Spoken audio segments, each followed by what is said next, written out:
अस्सलाम वालेकुम नाज़रीन।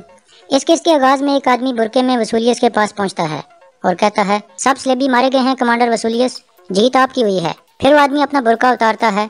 ये पेत्रोस था जो दरअसल वसूलियस का आदमी था, लेकिन इसने सिमन को धोखे में रखा हुआ था। वसूलियस कहता है, तो हमारी बजाय अर्तुगरुल ने उनको मार दिया है और अब वो हमें तुर्कों से बचाएगा। पेत्रोस कहता है, आखिरकार हम उन सब को मरता हुआ देखेंगे। वसूलियस कहता है, असल जंग अब शुरू हुई है पेत्रोस, मैंने अर्तुगरुल की तरफ खबर भिजवा दी है कि आपसे हम अली बाजार के साथ इजारत नहीं करेंगे।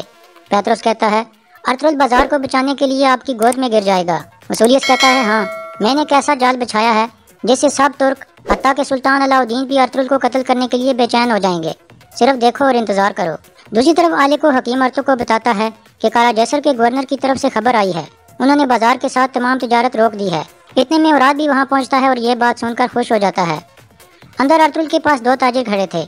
एक ताजिर कहता है, हमें आप पर एतमाद है अर्तुगरुल साहब, आपने कभी भी हमें मायूस नहीं किया। इतने में उराल और बातूहान अंदर दाखिल होते हैं। अर्तुगरुल उन ताजिरों को कहता है, जबकि डाकू बाहर घूम रहे हैं, अब वक्त आ गया है कि उनके सरबराह को पकड़ा जाए। उराल कहता है, अर्तुगरुल साहब, ये वाजह है कि तुम इस बकवास से सिर्फ इनको टाल रहे हो, लेकिन अर्तुगरुल साहब काला जैसर की तरफ से तुम्हारे लिए खबर लाए हैं, पहले ये सुन लो, फिर देखते हैं कि क्या तुम इनको टालना जारी रख सकते हो। फिर हकीम अर्तुगरुल को बताता है कि काला जैसर के गवर्नर ने आज से बाजार के साथ तमाम तिजारत रोक दी है। ये सुनकर एक ताजिर अर्तुगरुल के सामने आकर कहता है, अब आप क्या करोगे अर्तुगरुल साहब, पहले तो चंद डाकू थे और अब काला जैसर का गवर्नर है। जब तक ये बाजार आपके कंट्रोल में है वो हमारी जिंदगी मुश्किल बना देंगे। ये कहकर ताजिर बाहर निकल जाते हैं। फिर उराल अर्तुगरुल के सामने खड़ा होकर मुस्कुराने लगता है। दूसरी तरफ चोलपन हलीमा को कहती है, अर्तुगरुल की वजह से बाजार तबाह हो रहा है और लोगों का रिस्क छीन रहा है। ये सुनकर हलीमा गुस्से में आ जाती है और उस पर हाथ उठाने की कोशिश करती है। असलहान उसका हाथ पकड़ लेती है। इतने में आयमा खातून वहाँ आ जाती हैं और मामला रफा दफा कर देती हैं। फिर चोलपन आयमा खातून को कहती है, काला जैसर के गवर्नर ने बाजार के साथ सारी तिजारत रोक दी है, अब आपके बेटे की वजह से तमाम तुर्क कबीले मुतासर होंगे। दूसरी तरफ उराल कहता है, सुलेमान शाह के बेटे अर्तुगरुल, क्या हुआ, अब तुम क्या करोगे, बताओ मुझे, तुम क्या समझते थे कि तुम सारा इल्जाम डाकुओं पर लगाकर खुद को बचा लोगे। अर्तुगरुल कहता है, शैतान अपना घोंसला इंसान के दिल में बनाता है उराल, खास तौर पर उन आदमियों के दिलों में जो लालच की वजह से जल जाते हैं, और मुझे जरा बराबर भी शक नहीं है कि वो आदमी कौन है। उराल कहता है, पहेलियों में बातें मत करो अर्तुगरुल, जो भी बात है वो मर्दों की तरह करो। अर्तुगरुल कहता है, कॉन्स्टेंटिनोपल जाने वाली मेरी कालीनें जला दी गई थीं और मेरे आदमी मारे गए थे। काराकोंगलस और फ्रांसिस्को ने हम पर हमले किए। ये सब एक आदमी का काम है। तुम जानते हो अब मेरा मकसद क्या है। मेरा मकसद उस बदमिजाज आदमी का शिकार करना है। उसका हर सांस उसके सीने में घुटन पैदा करेगा। उराल कहता है, कौन है वो बदमिजाज, हमें भी तो पता चले। अपने आदमी और कबीले के पीछे छुपना एक मुनासिब आदमी को जेब नहीं देता। क्या तुम इस किस्म के आदमी हो अर्तुगरुल। ये सुनकर अर्तुगरुल उसके मुंह पर एक जोरदार मुक्का मार देता है और उराल गिर जाता है। बातूहान आगे आने की कोशिश करता है लेकिन बामसी उसे पकड़ लेता है। उराल उठकर अर्तुगरुल पर हमला कर देता है लेकिन अर्तुगरुल उसे एक और मुक्का मार देता है। इसके बाद उराल अपनी तलवार निकाल लेता है।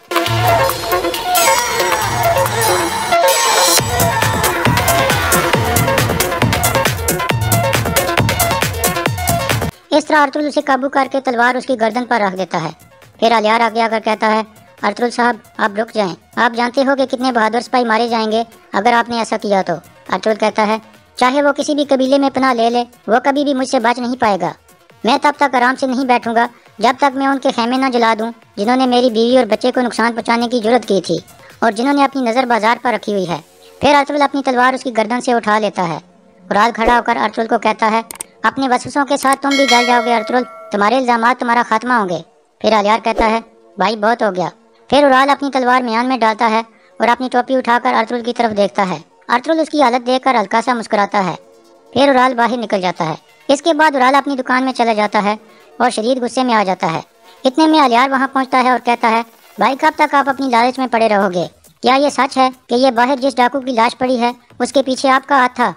ये सुनकर उराल और ज्यादा गुस्से में आ जाता है। फिर अलियार कहता है, भाई अगर ये सच हुआ तो मैं आपके खिलाफ हो जाऊंगा। उराल अपना खंजर निकाल लेता है लेकिन मारते मारते रुक जाता है। इसके बाद अलियार बाहर निकल जाता है। उसके जाने के बाद चोलपन रोती हुई कहती है, आपका क्या हाल हो गया है, कैसे हुआ ये। उराल कहता है, वो अर्तुगरुल मेरे बारे में सब कुछ जान चुका है, तुम तैयारी कर लो, हम जल्द जाकर काला जैसर के गवर्नर से मुलाकात करेंगे। दूसरी तरफ हकीम अर्तुगरुल कहता है, उराल इस लड़ाई को आपके खिलाफ इस्तेमाल करेगा और अमन को ख़राब करने की कोशिश करेगा। अर्तुगरुल कहता है, मुझे उस वक्त बहुत गुस्सा आ गया था लेकिन मैंने अपने आप पर काबू कर लिया। सुल्तान ने मुझे इस इलाके में अमन कायम करने की जिम्मेदारी दी है, इसलिए मैं नहीं चाहता कि दोनों कबीले एक दूसरे के साथ लड़ पड़ें। اور بیزانتین والے اس موقع کا فائدہ اٹھا کر حملہ کر دیں۔ حکیم ارطغرل کہتا ہے بھائی جو کچھ ہونا تھا وہ ہو گیا، ابھی ہمیں نئے مسئلے پر بات کرنی ہوگی اور وہ ہے کارا جیسر کا گورنر۔ دوسری طرف چولپن کہتی ہے کارا جیسر کا گورنر میرے باپ کا قاتل ہے، میں اسے بدلہ لینے کے لیے بے چین ہوں۔ اورال کہتا ہے وقت آنے پر میں تمہارے بابا کا انتقام لوں گا، لیکن ابھی ہمیں کارا جیسر جا کر اپنا مطلب نکالنا چاہیے۔ دوسری طرف ارطغرل کہتا ہے ہنلی بازار پر ہمارے کنٹرول کے بعد کارا جیسر کی تجارت بہت متاثر ہوئی ہے، کیونکہ ان کی خوراک کا سارا سامان یہاں سے جاتا تھا۔ تجارت بند کرنے کا اعلان کر کے وہ چاہتے ہیں کہ میں ان کے پاس آؤں۔ حکیم ارطغرل کہتا ہے ایک طرف کوپک اور اورال ہیں اور دوسری طرف کارا جیسر کا گورنر، بظاہر لگتا ہے کہ اس وقت ہر کوئی ہمارے خلاف ہو گیا ہے، اور اگر یہ سب آپس میں مل گئے تو ہماری مشکلات میں مزید اضافہ ہو جائے گا۔ ارطغرل کہتا ہے ہم ایسے ہی آرام سے نہیں بیٹھیں گے، ہم کارا جیسر کے قلعے میں گورنر کے پاس جائیں گے اور پتہ لگائیں گے کہ اسے کیا مسئلہ ہے۔ یہ بازار آپ کے حوالے ہے ارطغرل بھائی، دھندار اور بامسی تم دونوں کی ذمہ داری ہے کہ تجارت والے راستوں پر گشت کرو اور ڈاکوؤں کا خاتمہ کرو۔ پھر ارطغرل ترگت اور دوان کو کہتا ہے کل تم دونوں میرے ساتھ کارا جیسر جاؤ گے۔ دوسری طرف گورنر کے قلعے میں وسولیس کہتا ہے ارطغرل کو خبر مل گئی ہوگی کہ ہم نے ہنلی بازار کے ساتھ تجارت بند کر دی ہے، وہ جلد یہاں اپنے بازار کے لیے بھیک مانگنے آئے گا اور ہمارے جال میں پھنس جائے گا۔ گورنر کہتا ہے مجھے تمہاری ذہین سوچ پر فخر ہے وسولیس۔ دوسری طرف جاویدار قبیلے میں جاندار کہتا ہے ارطغرل نے اپنی حد عبور کر لی ہے، اس نے میرے بیٹے پر ہاتھ اٹھا کر بہت بڑی غلطی کی ہے، اسے اس حرکت کی قیمت چکانی پڑے گی۔ الیار کہتا ہے بھائی آپ بابا کو یہ کیوں نہیں بتاتے کہ کس وجہ سے ارطغرل نے آپ پر ہاتھ اٹھایا تھا؟ جاندار کہتا ہے وجہ کوئی بھی ہو وہ ہاتھ کیسے اٹھا سکتا ہے؟ لیکن الیار ارطغرل کے حق میں باتیں کرنے لگتا ہے۔ یہ سن کر اسلحان وہاں آ جاتی ہے اور غصے سے الیار کو کہتی ہے آپ ابھی بھی اس کی طرفداری کر رہے ہو بھائی، آپ کو شرم آنی چاہیے۔ یہ سن کر الیار بہت دکھی ہو جاتا ہے اور کہتا ہے اسلحان باجی آپ بھی۔ یہ کہہ کر وہ باہر نکل جاتا ہے۔ اس کے جانے کے بعد اورال کہتا ہے میں اور چولپن جلد کارا جیسر کے گورنر کے پاس جائیں گے بابا، اور اسے کہیں گے کہ وہ ہمارے ساتھ براہ راست تجارت کرے۔ اس بات پر سردار جاندار رضامند ہو جاتا ہے۔ دوسری طرف کائی قبیلے میں سامسا کا علاج چل رہا تھا، کیونکہ وہ ڈاکوؤں کے ساتھ لڑائی کے دوران زخمی ہو گیا تھا۔ سب اس کی حوصلہ افزائی کر رہے تھے۔ اس دوران ترگت ہاچاتورین کو کہتا ہے کہ اب عارضی طور پر ہم سونے کی کان پر کام روک دیں گے، کیونکہ اس کے لیے ہم اپنے سپاہیوں کی جانیں ضائع نہیں کر سکتے۔ دوسری طرف اورال اور چولپن کارا جیسر کے قلعے میں پہنچ جاتے ہیں۔ گورنر کہتا ہے خوش آمدید میری کزن کیترینا۔ چولپن کہتی ہے میرا نام اب چولپن ہے امیری حضرت۔ اورال کہتا ہے ہم علی بازار کے حوالے سے آپ سے بات کرنے آئے ہیں۔ گورنر کہتا ہے ابھی آپ آرام کر لیں، ہم شام کے کھانے پر تفصیل سے بات کریں گے۔ دوسری طرف جاویدار قبیلے میں اسلحان کہتی ہے بابا حلیمہ نے مجھے بہت پریشان کر دیا ہے، مجھے کچھ سمجھ نہیں آ رہی کہ کیا کروں۔ جاندار کہتا ہے بیٹی تم بالکل پریشان مت ہو، وہ سب جلد اپنے انجام کو پہنچ جائیں گے، میں ان کا نام و نشان مٹا ڈالوں گا، وہ خود یہاں آ کر تم سے معافی مانگیں گے، ورنہ انہیں اپنے لیے کوئی اور جگہ تلاش کرنی ہوگی۔